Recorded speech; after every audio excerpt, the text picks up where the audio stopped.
Hola amigos.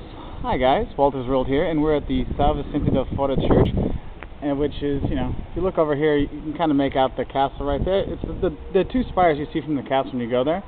See how Fama district?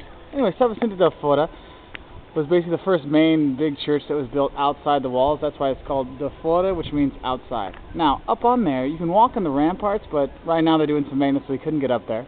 So basically what I'm going to do today is just give you a little grammar or something about the conditional tense. Alright, now, the conditional tense in Portuguese, basically use it to express desire. Like when you're ordering something, say, oh, I would like. It's kind of that would. I would like something. Could you do something for me? It's not a direct thing, it's a little bit more polite. Okay, so sometimes the conditional tense is called the polite tense. Alright?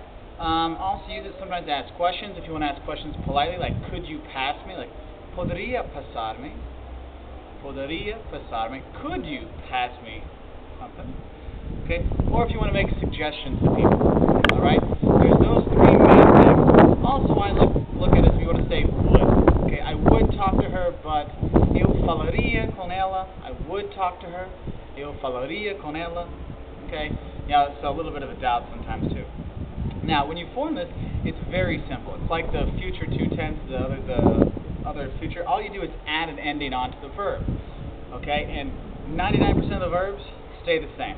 Okay? So you just have, let's say falad, it doesn't matter if it's an AR, ER, or IR, it's always the same. Okay? So the ending for the I tense, like me, is ia. So it's like I would speak, falar, ia. Falaria. Falaria. Okay? You would speak, or you would speak in the conditional. Tu falarias. It's IAS, ia. So falarias. Alright? He, she, or you formal, like voce falaria. It's IA, ia. Falaria. We would speak, falariamos. Falariamos. So it's IAMOS, sorry. Because in Portuguese, IZ. So it's IAMOS. Okay, iamos, and then ian, I-A-M, at the end for the you guys or they. Okay, so falariam. Okay, falariam. So the I form is ia, the you form is ia, the he, she form is ia, just like the I form, they're the same. Then we is iamos, and then ian for they, or you guys. Okay, now, the main thing you're going to use, if you order something in Brazil, you say eu gostaria, I would like, eu gostaria.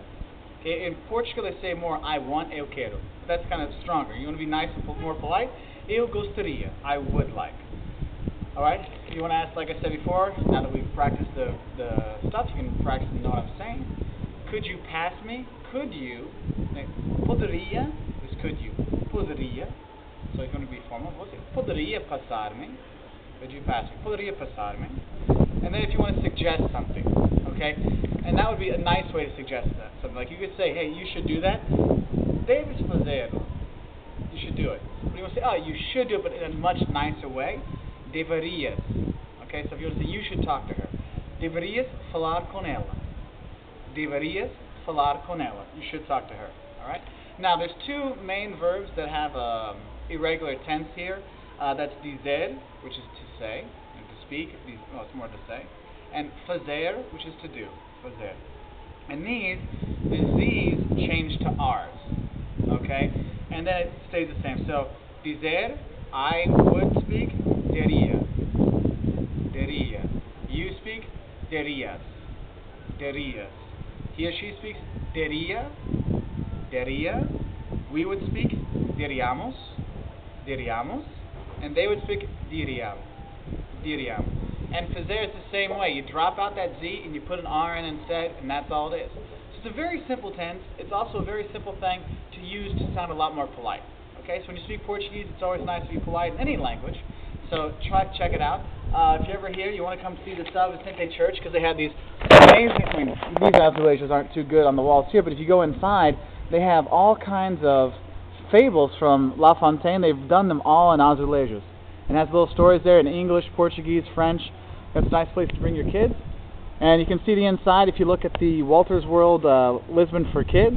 There's a little video of it in there, so you can check it out. So, little view of the city of Lisbon.